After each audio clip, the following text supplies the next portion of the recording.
Okay, thank you so much for that lovely introduction. Apparently, one thing I don't know how to do is turn on the microphone. Um, what I'd like to talk about particularly is learning in children, and I want to talk about language acquisition because that's the area in which I work. But I want to emphasize at the start that I think of language acquisition as an example of really great learning in the part of our species that in many ways does the best learning of all and that yet few of us really study, and that's children. So in many important domains, language is the one I'm going to talk about, children surpass adults in their ability to learn complex patterns. And so what I've been interested in for most of my career is how children learn in these particular parade cases, and hopefully they can also provide us with some insights into how people in general learn when they learn the best. So these are data that come from a study that I did with Jackie Johnson quite a number of years ago. This is second language acquisition of English. It's a study that we did looking at people whose first language was Chinese or Korean, and we tested them in their skill in judging simple sentences of English at least 10 years later. So these were people who had been exposed on a daily basis to native speakers of English for a long time. And they varied in the age at which they moved to the United States. So we started doing this study to ask whether, as Eric Lenneberg had suggested quite some time ago, there really was a critical or a sensitive period for learning. So is it the case that children actually learn languages better than adults do? Anecdotally, we all know that kids generally learn better when their families move to the United States and they need to learn English, but there are many, many differences between children and adults in the circumstances of learning. So what we did in this study was to look at an adult population.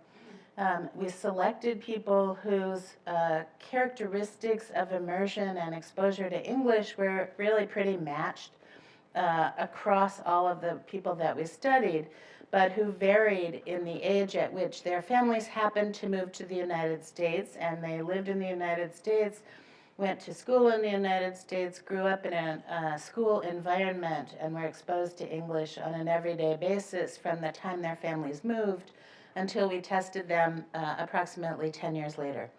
And so what you see here is data from a task we gave them. We just gave them very simple sentences that they had to listen to, and they just had to say, does that sound fine? Does that sound weird? And they were simple sentences like, the boy is at the door, or boy is at the door. And they just had to say, does it sound fine? Does it sound funny? And what you see is this enormous age effect. And curve, this is an age effect of when they moved. Again, they were all matched in how long they had been here from the time that they moved until the time we tested them. So the groups here are native speakers, people who are just monolingual speakers of English all the way on the left. And then as we move over, native speakers of Chinese or Korean who moved at different ages, and because they had all been here for 10 years, we matched them in the length of time they were here. The people on the left-hand side were undergraduates at the time we tested them. And then as we gradually move over, these were graduate students and faculty at the University of Illinois. So they spent a huge amount of time being exposed to native speakers. But as you can see, there was a big effect of the age at which they were first exposed, as much as 10 years later. Now, I should be quick to point out for people who are, like myself, a proud second language learner of something or other, that this axis is drawn to exaggerate the age effects. This was a two alternative forced choice with 276 items, and so chance is like way down here below the slide. Everybody was above chance. Adult humans learn languages pretty well at any age, but if you look carefully, there are notable age effects, as you can see, and a curve over age of exposure that looks like there's a maturational effect, what we would call, from a behavioral criterion, a sensitive or critical period for learning. And this is a study that I did also a number of years ago with Ted Zapala looking at primary language acquisition. So when you look at second language acquisition, you might think, well, the older people, people who learn older, are not learning as well in their second language because they already have a very strong first language. So maybe their retention of Chinese or Korean is intruding on their ability to learn English later in life, and maybe that's what's causing this age effect. These data come from people who are learning a first language at different ages, which of course that's a population that thankfully is hard to find. Most everybody learns their first language at birth.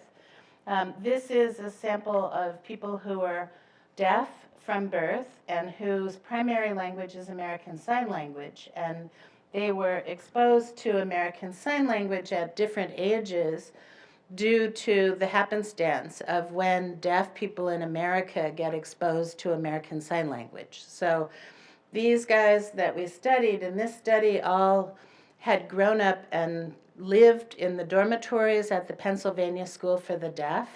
For anyone who's familiar with Philadelphia, you know no one ever leaves Philadelphia.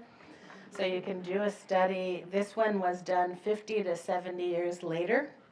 The subjects that we studied were at least 50 years old at the time of test, but they varied in when they started living in the dorms. In the Pennsylvania School for the Deaf at that time, and really I think today, you didn't learn American Sign Language in classrooms. So this was not an instructed language. This is a language learned by immersion in the dorms with kids.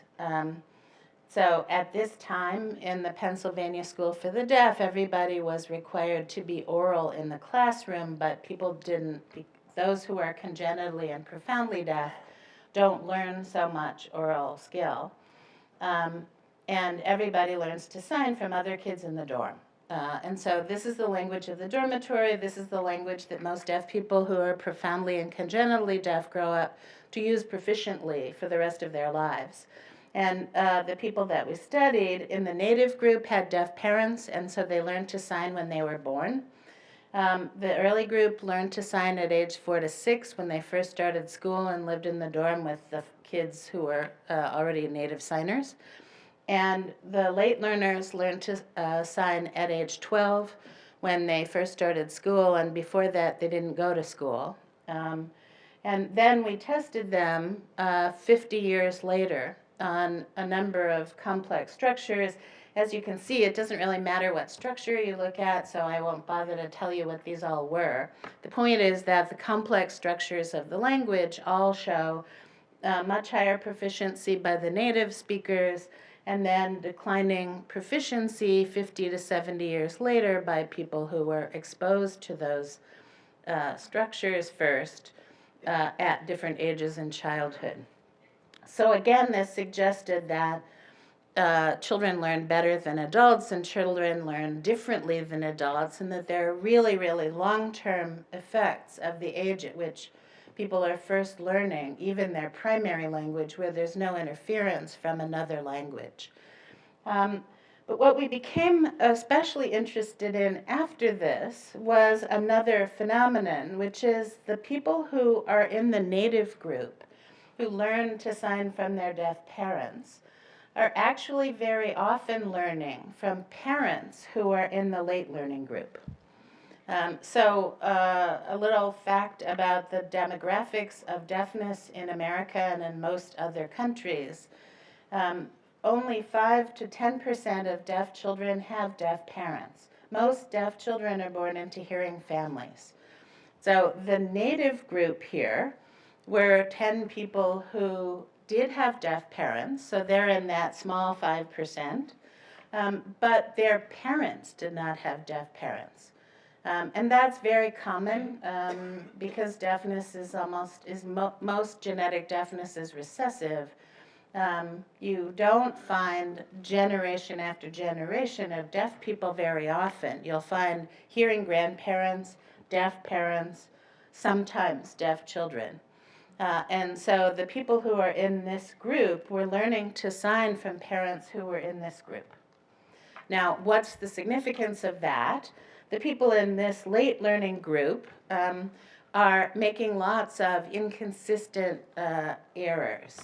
So what's characteristic of late learners of sign languages and late learners of all other languages is that people make mistakes when they learn the language late in life.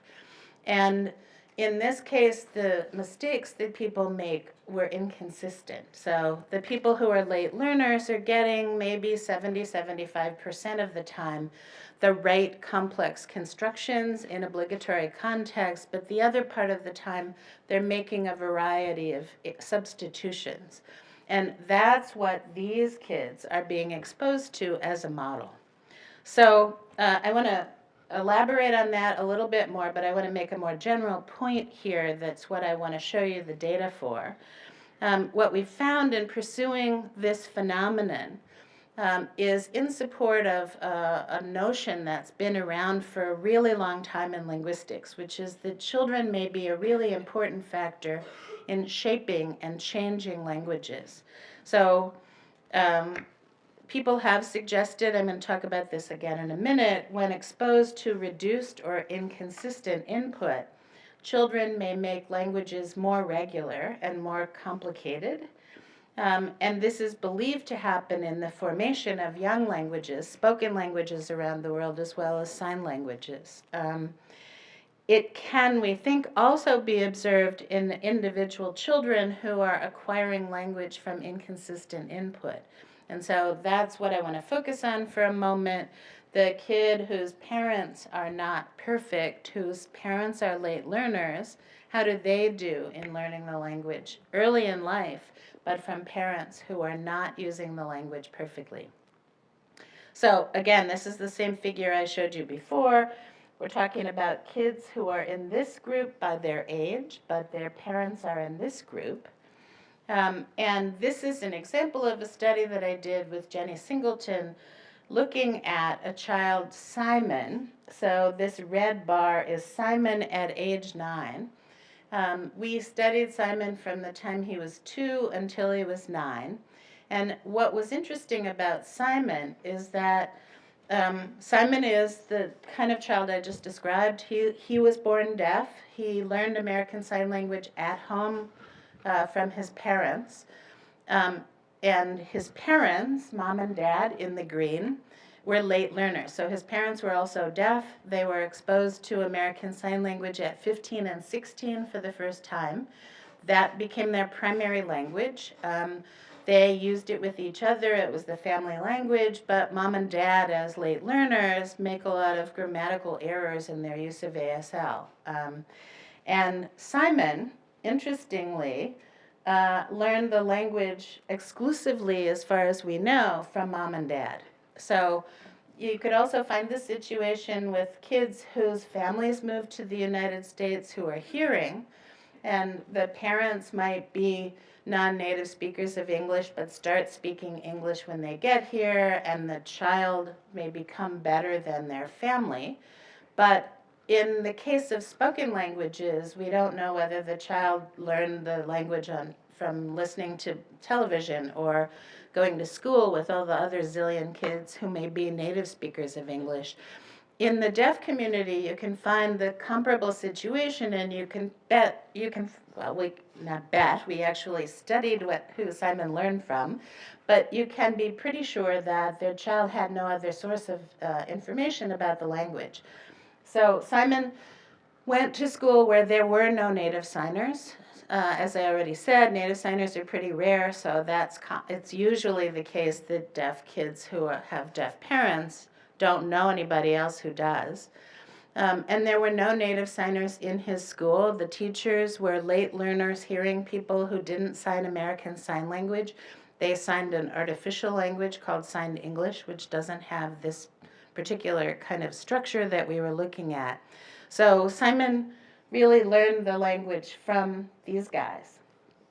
And this is an elicitation set where we showed people movies of objects, simple objects that were moving around. In American Sign Language, there are very complicated linguistic structures that are verbs of motion. So when you want to talk about an object moving around, you need about 15 parts to the verb to express the complexities of movement in space. There are parts of the verb that match the category of the object that's doing the movement, like if it's a vehicle. There are parts of the verb that are the motion path and the manner of motion, like bouncing. So the verb of motion is very complicated. It's learned very late in life by native speakers. And this is the construction that we were looking at in Simon and his mom and dad. So all we did was show them movies and ask them to produce verbs of motion. And you can see that Simon is much better than his mom and dad, who are about 75 or 70% consistent. And this is true for a bunch of other kids that we looked at. So this is just to flash through and look at the red. You can see that the kids are always better than their parents. And we were really interested in trying to figure out how did that happen? How did they get to be better than their parents?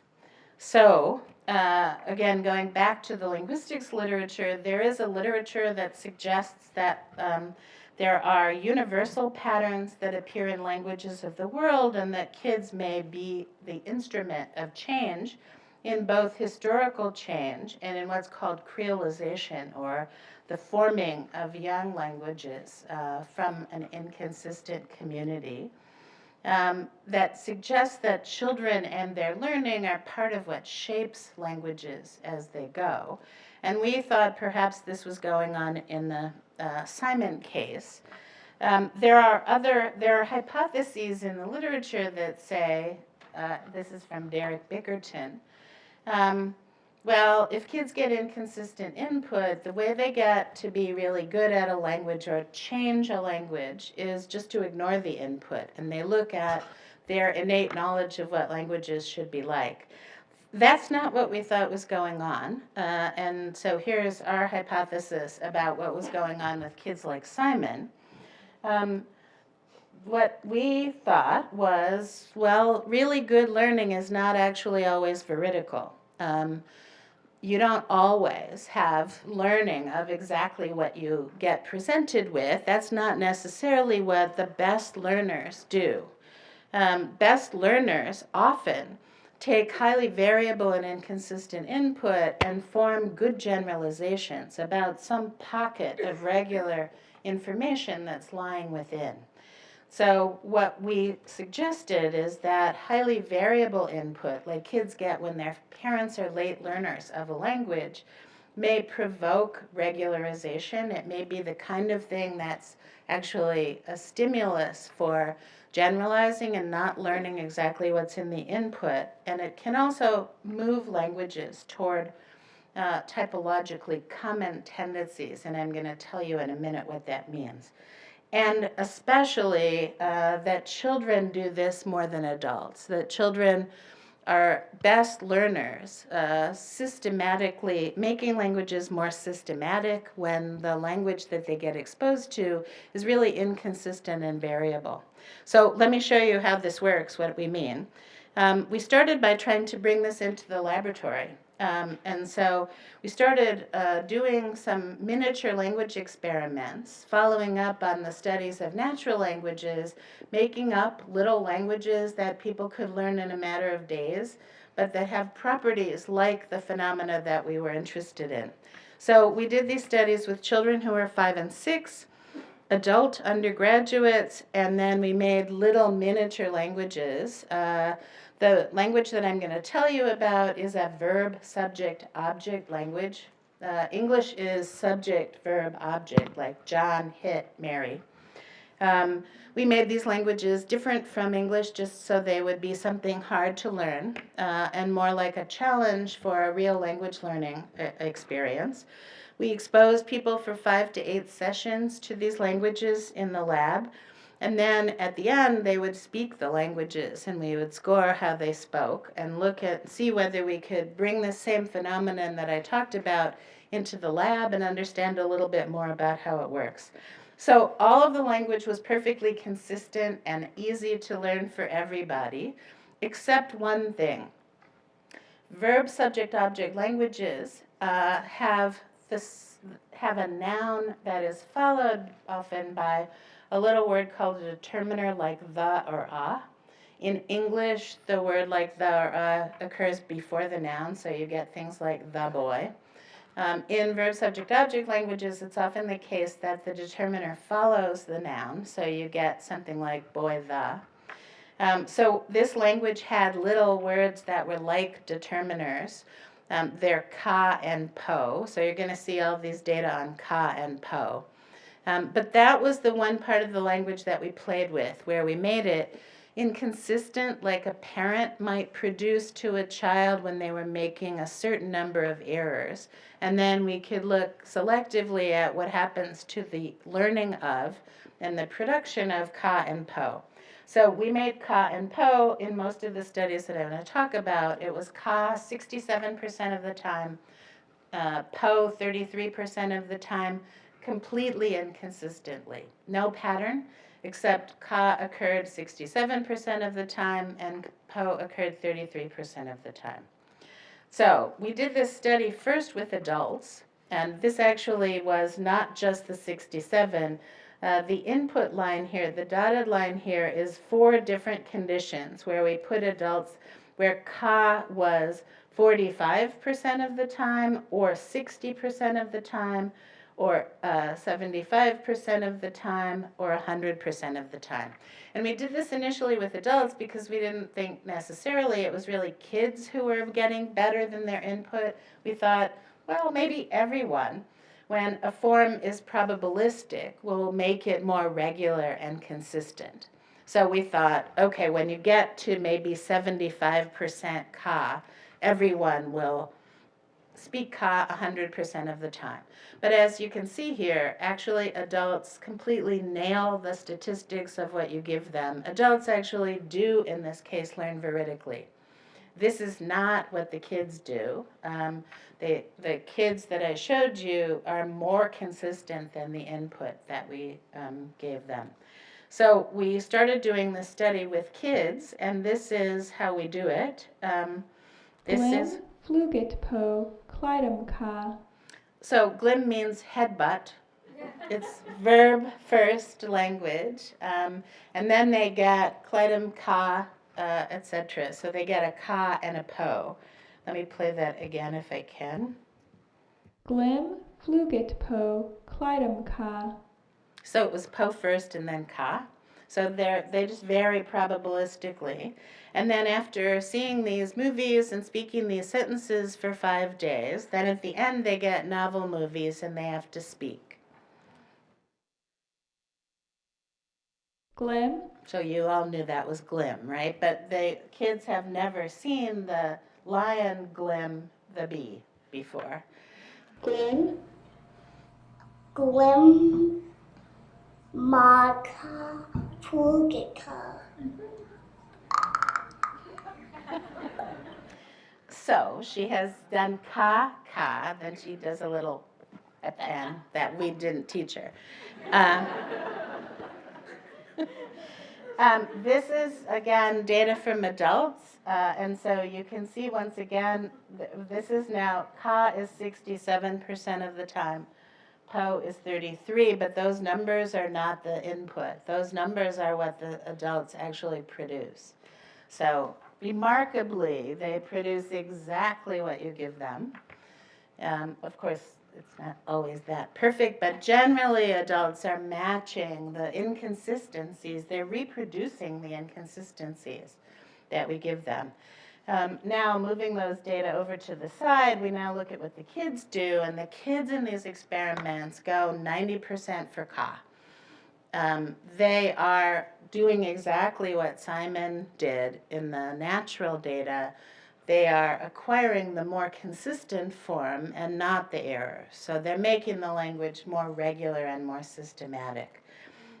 We also went on to do this we wanted to just see, we've done lots of studies like this, kids always do this, but we wanted to see like how infrequent could the more consistent form be and still have them get better than their input.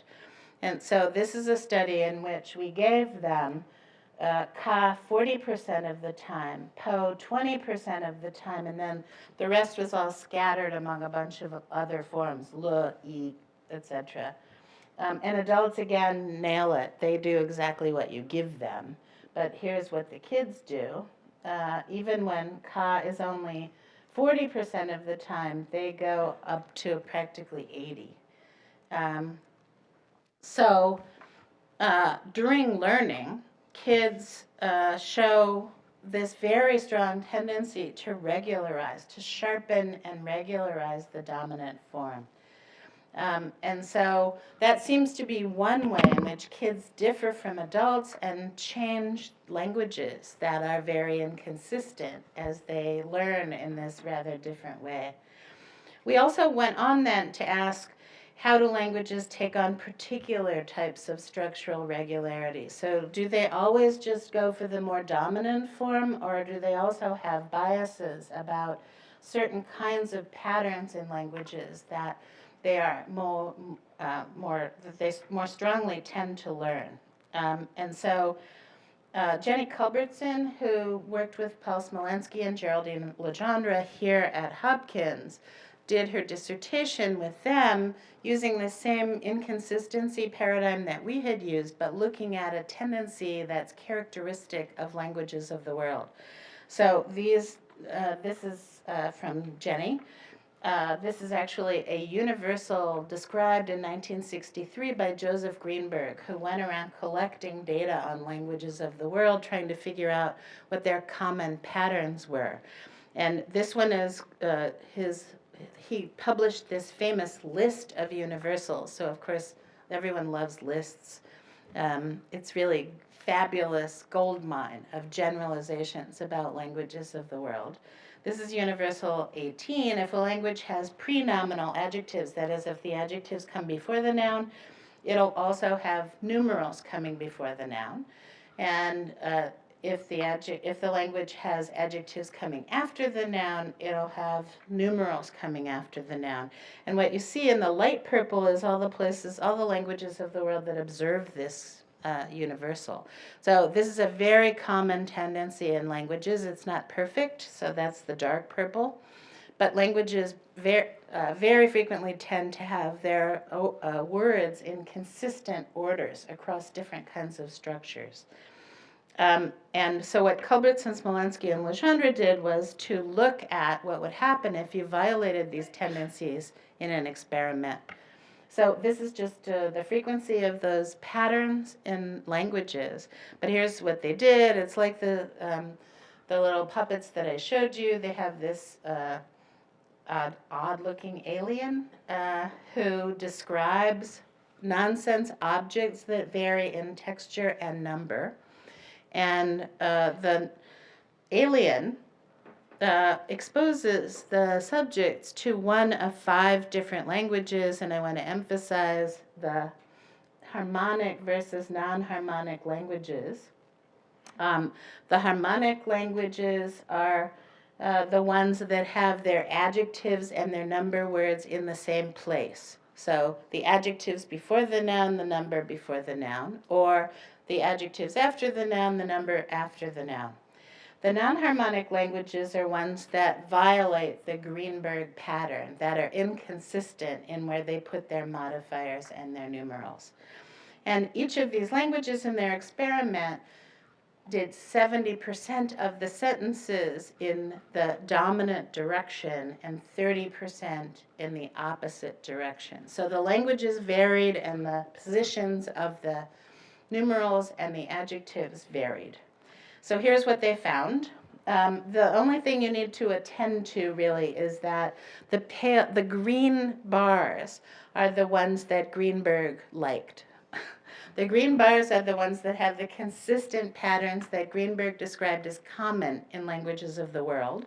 And the dotted line represents how frequently those patterns happened in the input.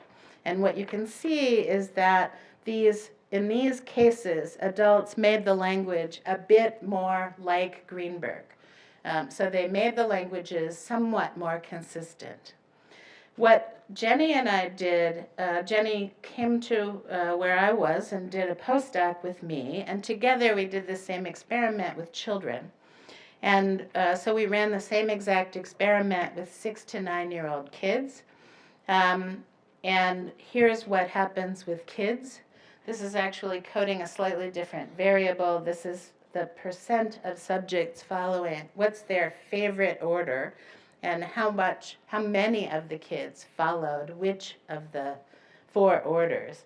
And again, the greens are the Greenberg orders. So the light and dark green are the ones that have both adjective and number first, or both adjective and number after the noun. And what you see is that kids have this huge tendency, much bigger than adults, to make the languages consistent and like the typologically common orders that Greenberg described in Languages of the World. So in the first set of studies I described, if you make a form inconsistent, kids make it much more consistent.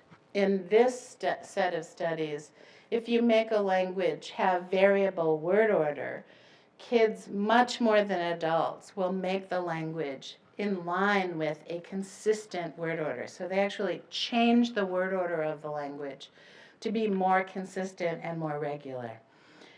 We've even done this lately in what we call anti-Greenberg languages. So we made languages that are totally against what Greenberg said. 100% of the time the adjective is in one place and the numerals in the other. And this is what we find. Adults, these are the colors that say that adults learn the language that they were exposed to. So if you give adults a language that violates Greenberg's universals, they learn it just fine. On the other hand, if you look at 4 and 5-year-old children, the pale green, again, is they change the languages to be like Greenberg patterns, like Greenberg universals. So even when you give them a language that is not what is common in languages of the world, they shift the language to be more regular, more organized, and more consistent than the input that they get. So let me summarize the findings. Some of our studies are looking at inconsistent input, and with inconsistent input that you give kids, it looks like you see them doing a very consistent kind of learning nonetheless. This interacts with some consistency patterns at a higher level in languages of the world. And in general, what we see is that patterns of learning move inconsistent languages toward more consistent and more efficiently structured languages. But the point I want to emphasize is that children do this even more than adults. Children are extremely regularizing.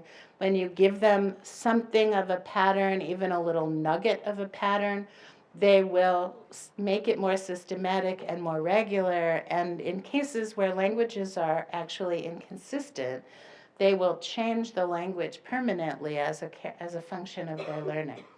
So let me just emphasize the point that I want to make about learning.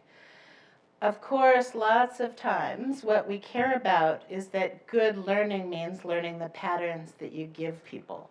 Lots of times what we think of as learning is you give them some material or a pattern that they're exposed to, and a good learner learns what you give them. But what I wanted to emphasize is that good learning, especially how children learn languages, but how children learn lots of things, suggests that good learning is not always veridical.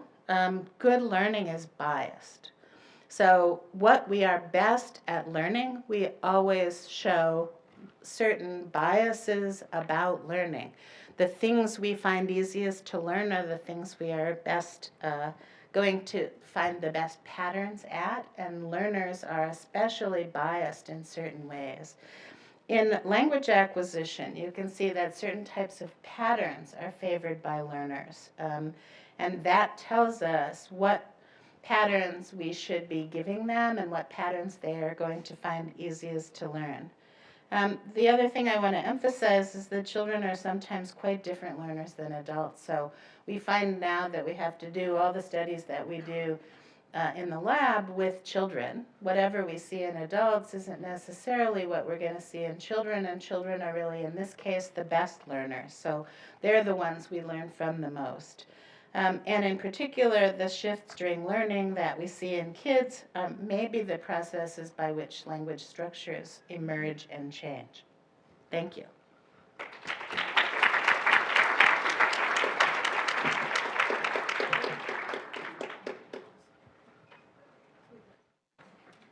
Got time for questions about cognitive questions.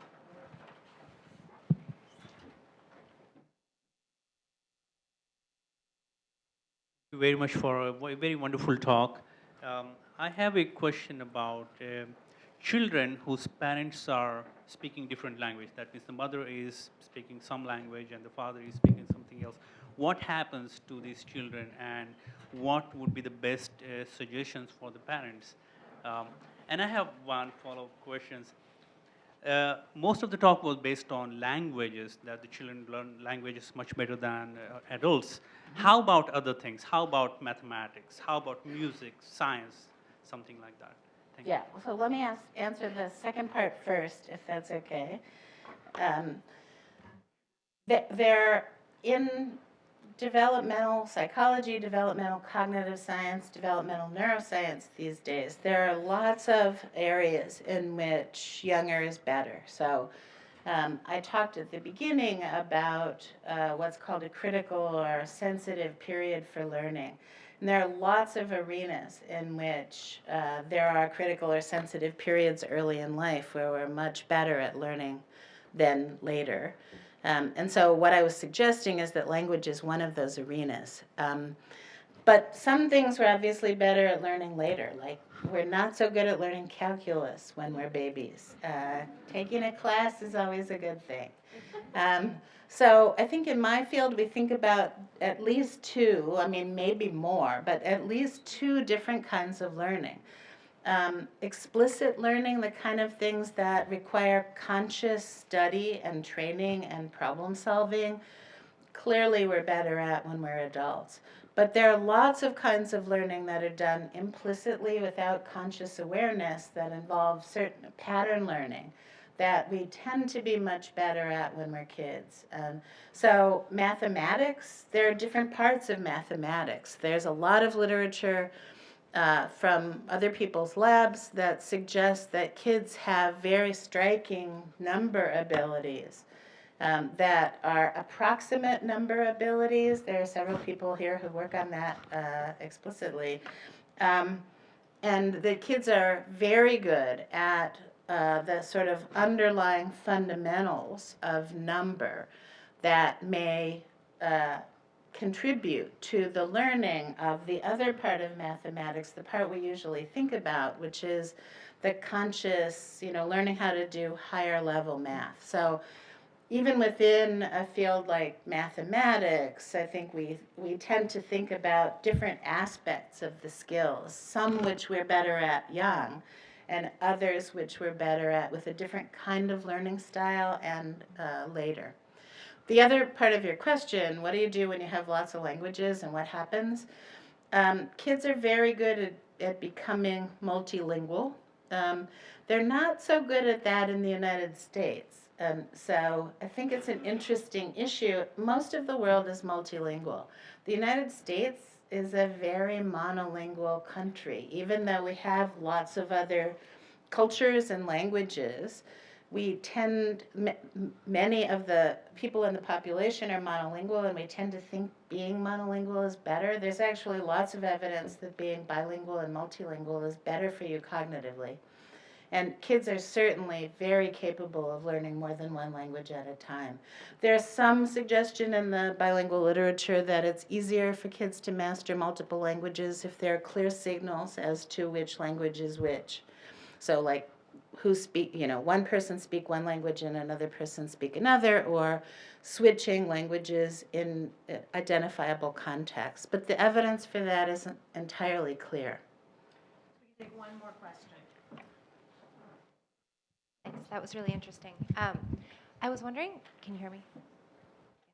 I was wondering if you could speak to how generalization occurs over multiple inputs from different speakers. So for instance, imagine a child hears a certain structure in the majority position from one parent, and then the other parent uses it in a slightly minority position. Are children summing across all input, or does meeting a speaker who doesn't have the same majority usage disrupt learning? We haven't studied that in kids, but we've done a comparable experiment in adults, and we need to do the same thing in kids. One of my graduate students did a study where he recorded, he got all the people in the department to record speech for him, some of whom are speakers of other languages besides English, so people had different accents and different voices. And each person had two alternative alternation. So each person said ka. This isn't quite addressing your question, but I think it gives some hints. Each person said ka most of the time, but their secondary form was all different across all the people. So then he exposed learners to all of these variants, different people having different usages. And what you find in those circumstances is even stronger generalization of ka. The alternative behaves as though they're pooling all of it. And it looks like a situation with one voice where you have one form is 60% and 16 forms that are divergent. So it looks like they pool it. On the other hand, when we ask them to do a recognition, they actually remember what everybody said. So they know which voice did which forms, but for their identification of a new voice and what they should say, or for the way they speak, it looks like they pool all the data. Thank Elissa.